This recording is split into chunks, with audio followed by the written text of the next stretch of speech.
We're still pioneers. We've barely begun. Our greatest accomplishments cannot be behind us, because our destiny lies above us. The initial impetus for the project had been to say, why not examine real possibilities? Why not actually look at the real science there? Luckily, we had Kip, and Kip is the foremost authority on all things gravitational. The warping of space inside here scatters some of it back, light scattering off of the surface of a rippled ocean. Neither wormholes nor black holes have been depicted in any Hollywood movie in the way that they actually would appear. This is the first time that the depiction began with Einstein's general relativity equations.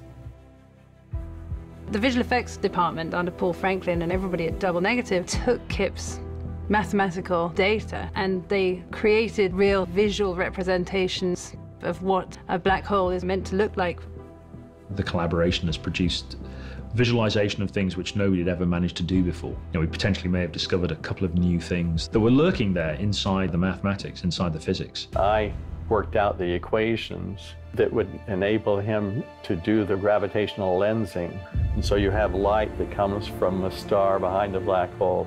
It may come in, go around the black hole several times, and then come to the camera. And so you wind up with several different images of the star.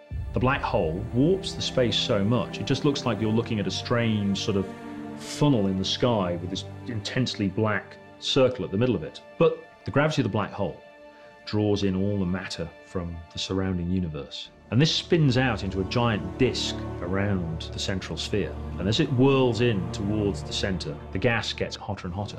And this thing, the accretion disk around it, shines brilliantly.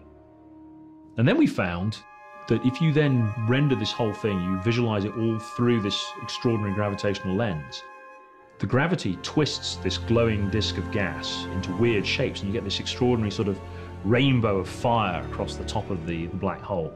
And I saw this disk wrap up over the black hole and under the black hole. I'd known it intellectually, but knowing it intellectually is completely different than seeing it, than feeling it. We had determined when we started down this road that if it didn't look like something that would be comprehensible to the audience, we would have to manipulate it in some way. But what we found was, as long as we didn't change the point of view too much of the camera position, we could get some very understandable tactile imagery from those equations. They were constantly surprising. Spoke to the maxim that, truth can be stranger than fiction.